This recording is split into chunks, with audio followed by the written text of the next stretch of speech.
Hi everyone, welcome back to the channel. My name is Andre and I'm your bookworm, and today we have another book review. As per usual, the year is at an end and we won't have a wrap up for December, at least not this early, because by this time I'm almost going on holidays. But fear not, there will be one once I come back, and hopefully I can phase some videos out so that you always get some content as we go. But yeah, for today we have another book review, and it's the end of Wheel of Time. Yes, we are reviewing A Memory of Light. So yeah, it's been quite a journey. We've been reviewing all the Wheel of Time books in the past year and something, and it's been great, a great journey. This is a reread for me. It's my favorite fantasy series, and it was my first reread of the whole series, and I really loved the journey. It was amazing, and I found a lot of things I had forgotten, but also so many other details that I hadn't noticed were so apparent in this reread. But I'm getting ahead of myself. Let's just focus on the details about this book. So, A Memory of Light is the 14th book of this series that has 14 plus a prequel and 2 short stories. It was written by Robert Jordan for the majority of it, but then Robert Jordan passed away, and so Brandon Sanderson came in and helped finish the last 3 books. This is a typical epic fantasy, or classic epic fantasy if you think about it that way, and it involves magic, it involves Dark One, it involves a lot of things, not dragons, but I mean, there are dragons, but not the way you think. But so you can see already that it's quite epic. This book was published in 2013, and in the last year, 11 years of its existence, on Goodreads it was able to gather over, or very close to, 150,000 ratings of recording of this video. What about the score, you ask? Well, with all these ratings, the average score is 4.57 out of 5, which is really good, especially considering 1, the amount of ratings it has, 2, the overall time it had to gather those ratings and decrease or not, and also the fact that it's the 14th book, so a lot of people would have had to read all the other 13 to reach this point and still enjoyed so much this book to give it such a high rating. With all these details out of hand, let's focus on our housekeeping items that we go through before the actual review. The first one is synopsis. I'm gonna read it through the synopsis. If you don't want to hear anything, there will be lots of spoilers, so just skip to the timestamp, should be floating around.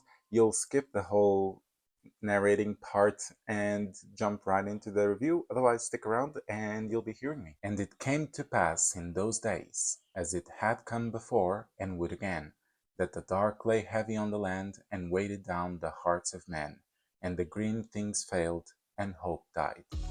From Charal Drianan to Kalaman, the cycle of the dragon. In the field of Marilaw, the rulers of the nations gathered to join behind Randall Thor, or to stop him from his plan to break the seals on the Dark One's prison, which may be a sign of his madness, or the last hope of humankind. Egwene, the Amerlin seat, leans towards the former. In Endor, the Trolloc sees Cainly. In the Wolf Dream, Perinebara battles Slayer.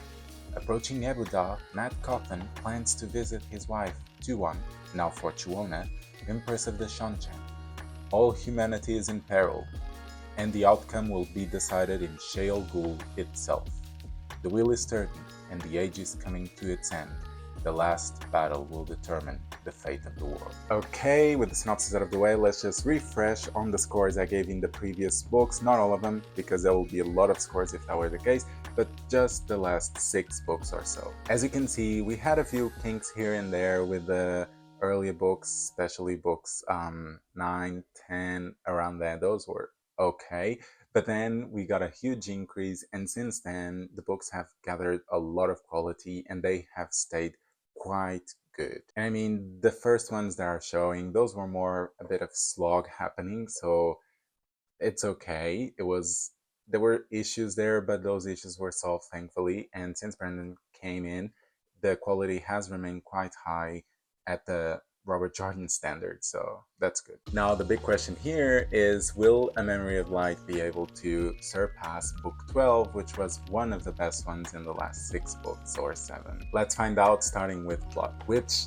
the plot of this book does not let you go. This is, I think, highly connected with writing style, which I'll speak later on, but this book, oof, it was constantly on edge about what was going to happen after, and I've read this book. I knew the big details about it, maybe not all the small things, but I knew overall, and still I was constantly tense about, oh my god, what's going to happen next? What will be the next plot twist? And all of that was amazing. So what was the conclusion of that? Was that a lot of good surprises, a lot of surprises that weren't good in terms of I didn't feel like happy about them.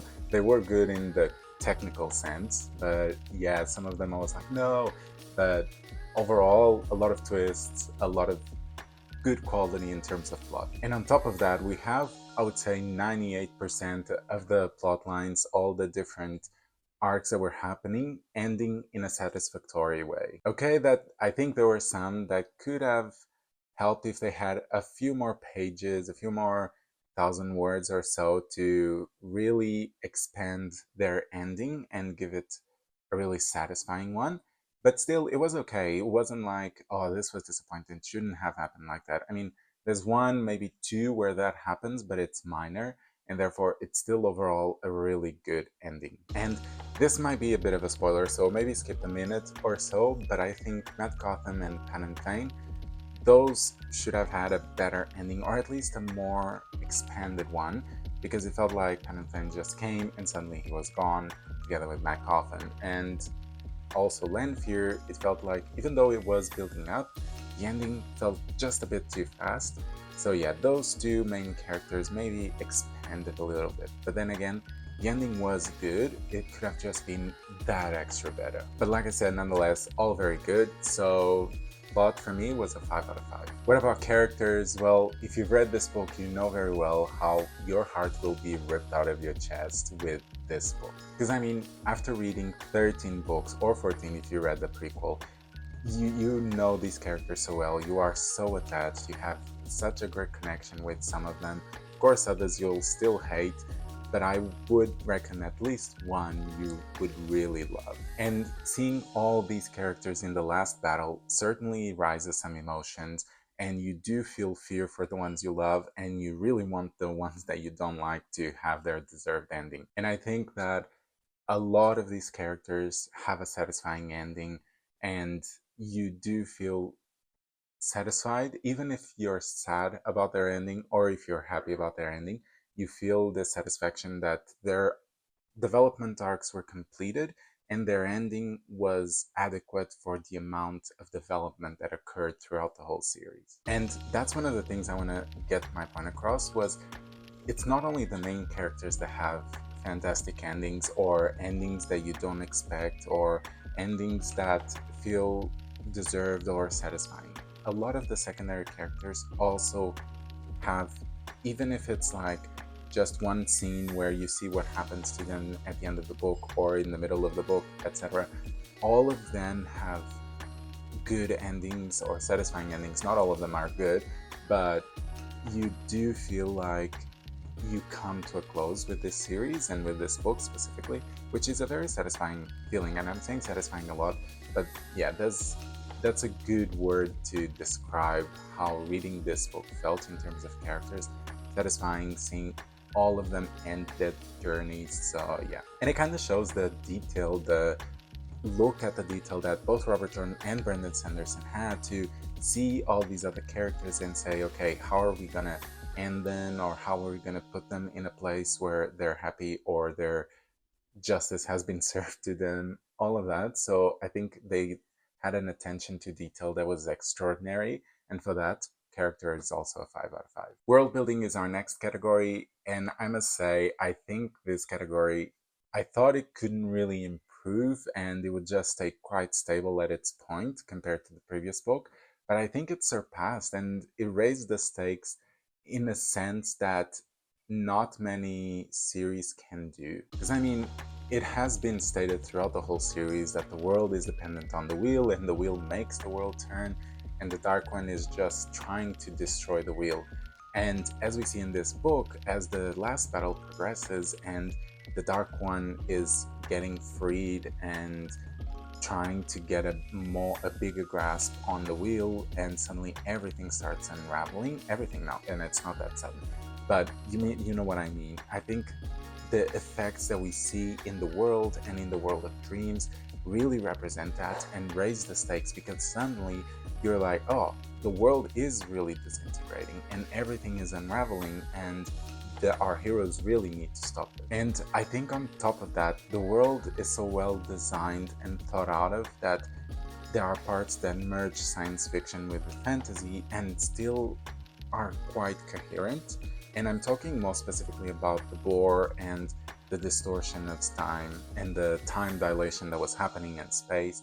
I think those parts were just minor details, but they still made a lot of sense. And for the people that care about those type of details, then it made it just an extra special thing. Because I mean, of course, that plays with the plot, this detail about the time dilation, and a lot of characters are suffering from that or take advantage of that. But it's not a major thing. Again, if you like the science and if you like those details, you'll truly enjoy it. If you don't, it won't hurt you, and you'll probably gloss over it and not even think 1 second. But I think that really elevates the quality of world building to another level. And of course, all the little hints and clues that are left throughout the series that end up in this book and just opening your eyes to the world and all the things that could play in it, especially all the clues on how the prophecies and how what Min sees throughout several times across the series end up resolving in this book is just, it really shows that Robert Jordan thought out from the start. Maybe he didn't, but it looks like it. It looks like he thought from the first book up to the end how all these details will play out. So for this category, it's going to be a 5 out of 5 as well, and I think it's a very well-deserved 5 because, yeah, it's just all the details, all the world was so well built. Even though we don't explore many cultures or things like that in this book, the magic in itself and the coherence within the world, I think it's only matched with Brandon Sanderson's books. Our second last category is writing style, and it's gonna be really hard to talk about this without spoiling anything. I think the writing on this book was perfect. It started slowly, or kinda slowly, but as soon as you start, the stakes and the pacing start rising. And at the start, yeah, it's slow, but then it just builds a bit, and then more and more, and eventually you're running and you're in the last battle, and from that on, it's just like a sprint, a marathon. I don't know, you're just pushing through and trying to get to the end because you really can't stop. Like, the book grabs you and does not let you go. And I mean, with the last battle being a chapter so long, on audiobook, I think it's 9 hours long. On pages, it's hundreds of pages. It's so good, it's so intense, and it's so satisfying again because so much happens in it. And you truly feel everything, and I think that's the mastery of the writing style, is whatever the characters are feeling, you feel the battles that are being fought. If they are losing, you feel the loss. If they're winning, you feel that victory. When characters rise again, it's really, really powerful.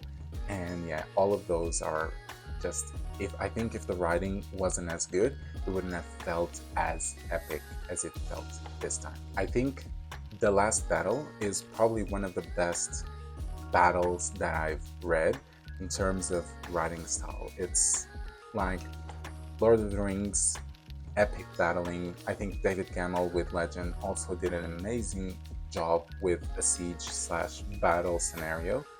And yeah, the last battle of Wheel of Time, it stands up there. And of course, as I said, the pacing was good. The writing, in terms of prose, the descriptions were good. It was all perfectly balanced. Not too many descriptions, not too simple. It hit that right spot. So for this category, it's also going to be a 5 out of 5. And our last category is enjoyment, which is going to be the most obvious one on what score I'm going to give. You know perfectly well that I loved this book. To me, the last battle chapter was read nonstop. Now, I had plenty of other books that I was reading at the same time, but none of them got that time. It was fully dedicated to Wheel of Time. I was making time to be able to read more of The Last Battle. I mean, the whole book too, but The Last Battle especially.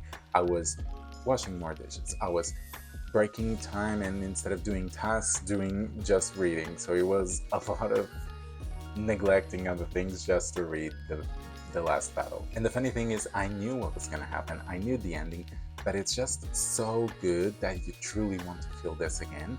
And I bet that if I reread the whole series again and reached this book, I would feel just as excited when The Last Battle came out. So, of course, for this category, I'm gonna give a 1 out of 5. No, I'm just kidding, a 5 out of 5, it's obvious. And so we reached the end of our review of A Memory of Light and also the ending of A Wheel of Time. So just as a refresher, I'm gonna tell that you have the scores for the last 6 books or 7. And for this one, it got a 5 for plot, characters, world building, writing style, and enjoyment. So it's a perfect 5 out of 5.